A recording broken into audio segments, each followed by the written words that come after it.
Compongo, me doy cuenta, ni el amor, ni la nostalgia, ni ninguna raíz elemental lo que convoca brillante estas imágenes, sino el misterio del tiempo, del espacio, sus operaciones inertes, densas, sólidas, más puras, más nítidas, más reales que nuestra adhesión, débil, compongo, como la sombra acribillada de luz de un árbol sobre el río y así de espesa. La escena del epígrafe, que no es de la ocasión sino de a medio borrar, relata el último intento de Pichón por expresar el desajuste de la experiencia, previa a la dislocación del exilio e internalizada ya como un desorden sensitivo. Es una composición que convoca a la imagen, una forma de decir lo real, o más bien de ubicar al hombre en el mundo, de construir una relación entre lo posible y lo empírico, el misterio del tiempo y del espacio, y el pensamiento, nuestra adhesión a las imágenes. Partiendo de ese ejercicio de composición, me propongo explorar los modos en que los objetos toman forma, se dicen en el discurrir de la narración, y las formas en que el sujeto desaparece como singularidad para volverse parte del paisaje. Quiero leer ese devenir imperceptible del sujeto, según Deleuze, o este a medio borrarse de la ciudad, según Saer, como la matriz narrativa de una peculiar novela histórica, La Ocasión, que está inscrita en la serie del pasado junto al Entenado y las nubes, pero que además, como toda la obra de Saer, se inserta en una misma región, enhebrada interiormente a una sola y única totalidad. Una lectura atenta encuentra el embrión de la historia en A medio borrar. Todos lo sabemos, un bisabuelo de los Garay que trae la peste amarilla al interior desde la ciudad de Buenos Aires. Pero hay que señalar que el núcleo narrativo, no la anécdota, sino la dimensión de su forma, el pasaje de la novela a la narración, según Piglia, se halla también oculto allí en una afirmación categórica de Héctor. Demasiado amor por los objetos perturba la reflexión metafísica. Esta frase explica la contradicción dialéctica de las vanguardias, pero también introduce la lucha ideológica de Bianco frente al positivismo y nos presenta otro avatar de la tensión arte-vida en la oposición entre el espíritu y la materia. En la discusión entre amigos, Héctor defiende una tercera posición capaz de superar la dicotomía, o por el contrario, de sostenerse en la contradicción que ubica gregariamente a los objetos en el orden siempre artificial del lenguaje. El conflicto del mentalista parte de la misma posición, desmantelar la confianza positivista y recuperar la fuerza creadora de la conciencia, un propósito que en Borges da como resultado todo un mundo, Plon, y que Saer retoma para reescribir no solo parte de la tradición literaria, sino también de los mitos que alentaron el ideal progresista del siglo XIX, la conquista del desierto, la industrialización del campo, la política migratoria, el triunfo de la civilización sobre la barbarie, entendido también como el triunfo del pensamiento filosófico y pragmático sobre la pura materialidad. Bianco atraviesa el océano y se instala en la llanura, que le presenta un escenario propicio para analizar el juego entre lo visible y lo decible. Se trata de poner a prueba una teoría de la representación capaz de devolverle al lenguaje la capacidad de decir algo del mundo, de reponer un orden preciso para hacer que lo material finalmente signifique.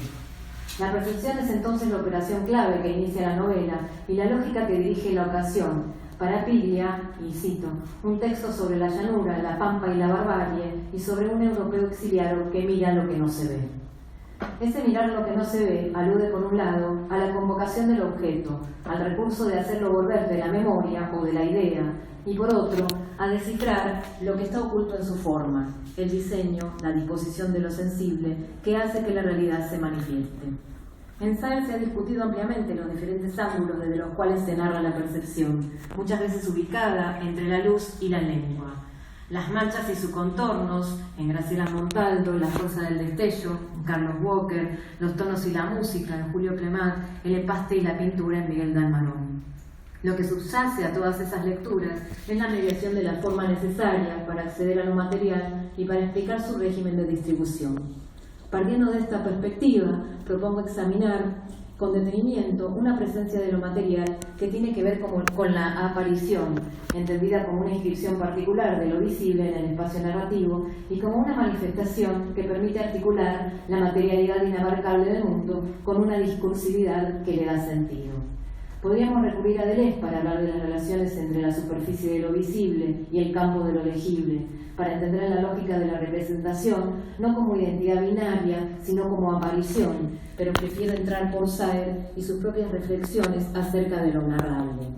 En la canción Material, un texto de 1973, nos advierte sobre las falacias de una realidad objetiva y sobre la diferencia entre lo material y lo real.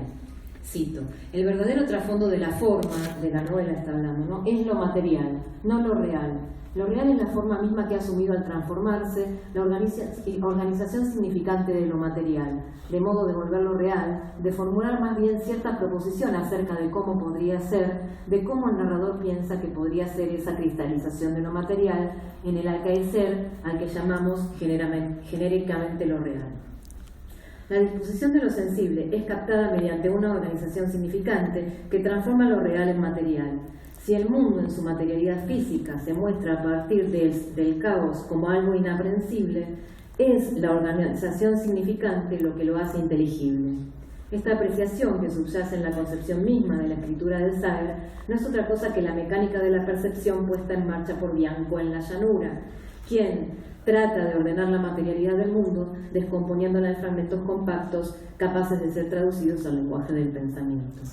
Casi toda la novela transcurre en el desierto, ese espacio vasto que se define por el vacío y que se basta a sí mismo para existir sin interrupciones. Allí Bianco intenta recuperar el espacio de la reflexión metafísica, pero se encuentra sorpresivamente en permanente estado de exaltación. En lugar de convocar lo material a partir del pensamiento, él es asaltado por imágenes que la misma materialidad del territorio vuelve reales.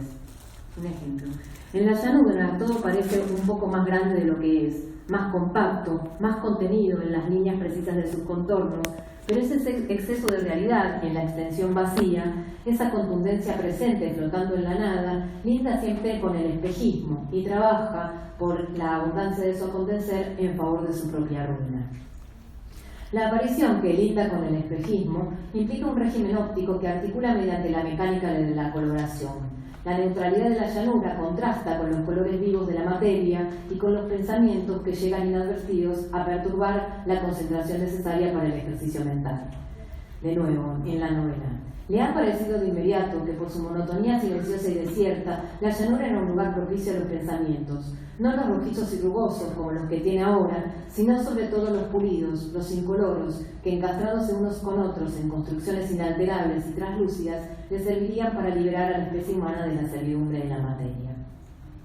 A partir de esta diferencia de tonos, los colores asumirán un protagonismo que no solo servirán para interpretar lo alegórico, sino para reconocer los mecanismos que la narración pone en práctica para que la aparición ocurra y para que ese avatar de lo material sea narrable. Desde el comienzo, la coloración marca los límites del pensamiento, blanco como su nombre, y la materia que recorre casi todos los tonos del cromatismo, la piel mate de Gina, la cara rosada de la peste, la fiebre amarilla, el rojo de los ladrillos y de su pelo. Pero es además el tono que reproduce la narración. Y otra vez cito de su ensayo en la canción Material, donde continúa esta idea. La narración consiste, por lo tanto, en hacer cantar a lo material, o sea, el material. Esa materialidad es indescriptible, refractaria a la clasificación discursiva, y es únicamente la narración, a través de su forma, la que puede darle a ese magma neutro un sentido. Narrar no consiste en copiar lo real, sino en inventarlo, en construir imágenes históricamente verosímiles de ese material privado de signo, que gracias a su transformación por medio de la construcción narrativa podrá al fin, incorporado a su coherencia nueva, coloridamente significar. El tono del color o del canto moldea la narración. Se trata de organizar el magma neutro de la materia dándole un valor capaz de hacerlo significar. En la novela, los colores son significativos porque hacen perceptible a los objetos y en la narración le otorgan un sentido a la neutralidad de lo material.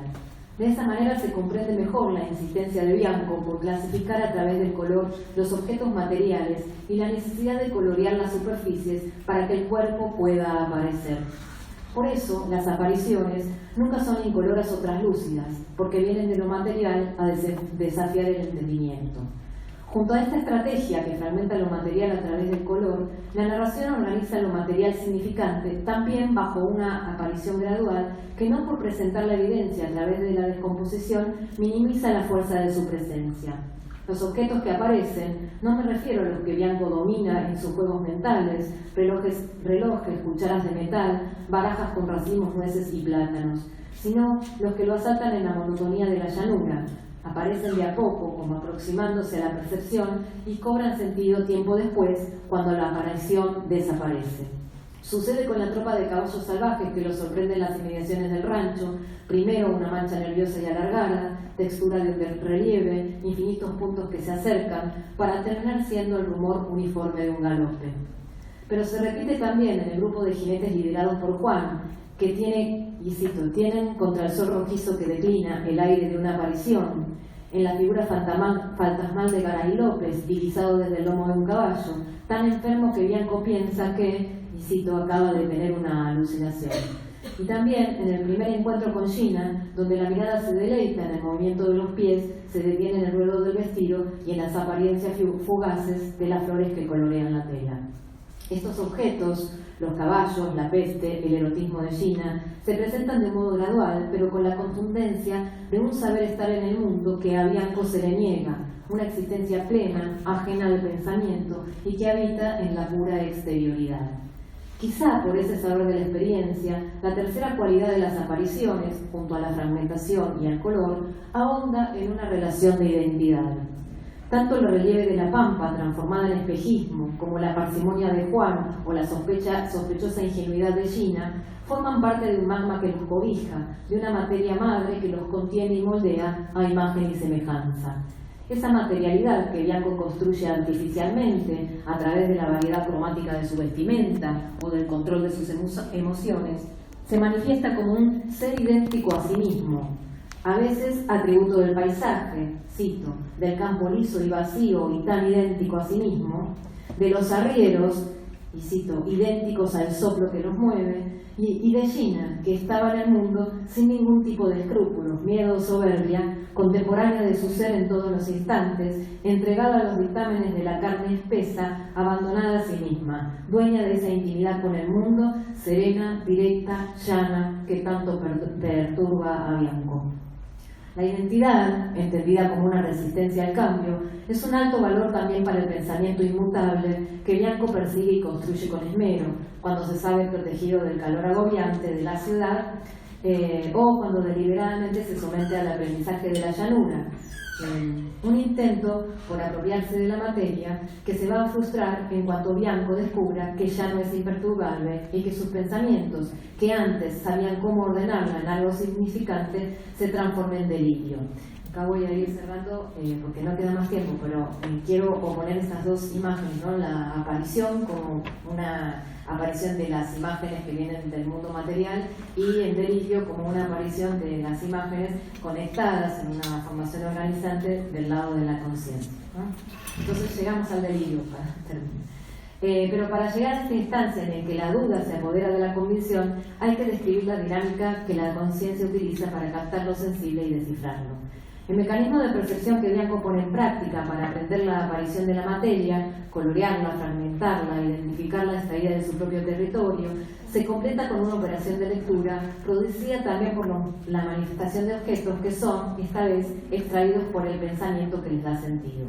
Más que un mentalista, Bianco es un vidente que proyecta sus habilidades hacia el pasado juntando indicios, como cuando anticipa los cálculos pragmáticos que le garantizan el éxito comercial, la cadena que une el alambrado con los inmigrantes y la industrialización. Bianco engendra una sospecha que ordena los objetos hacia la traición. El engaño de Gina con Garay cobra sentido por la organización significante de los objetos materiales que lo hacen posible. Los pies descalzos, las tazas con fondo de chocolate, el deleite de un cigarro chupado con demasiado placer, los almohadones ladeados y la coincidencia del viaje de Garay en su ausencia. Toda la escena marca otra dirección en la organización significante. A partir de ese encuentro, el pensamiento acomoda los objetos influidos por la sospecha, y la mirada retrocede para recuperar lo material ya ocurrido y restituirlo a un orden que corrobore la hipótesis del engaño.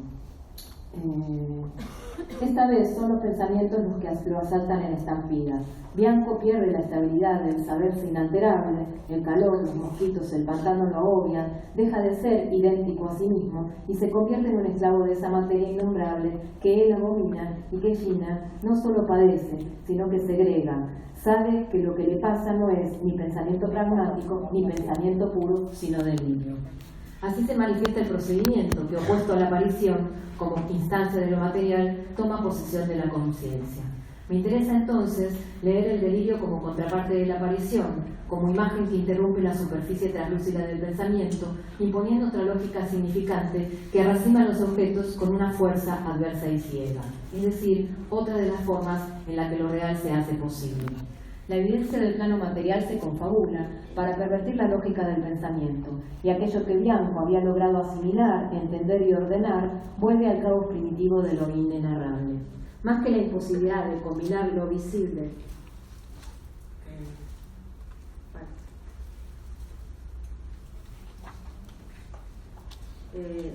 más que la imposibilidad de combinar lo visible, Gina haciendo en ese momento, y esta es una cita, por eso no la encontraba, la pareja de caballos que se debate ciega en un caos carnoso y sanguinoliento, con lo decible, atribuir un nombre a la pesadilla para conjurarla, exigirle a Garay, por ejemplo, una confesión, el delirio funciona como un eslabón que, desvirtuando lo material y otorgándole otra distribución a lo sensible, vincula lo real a un pensamiento nuevo y desconocido, incapaz de ser idéntico a sí mismo, indiferente al frío o al calor, a la ganancia o a la pérdida. En este sentido, la narración corrobora el desajuste entre lo visible y lo enunciable, porque posterga infinitamente el final. Entre el delirio y la aparición, entre las manifestaciones de lo material y de la conciencia, la novela, en tanto forma impura, preserva la indefinición.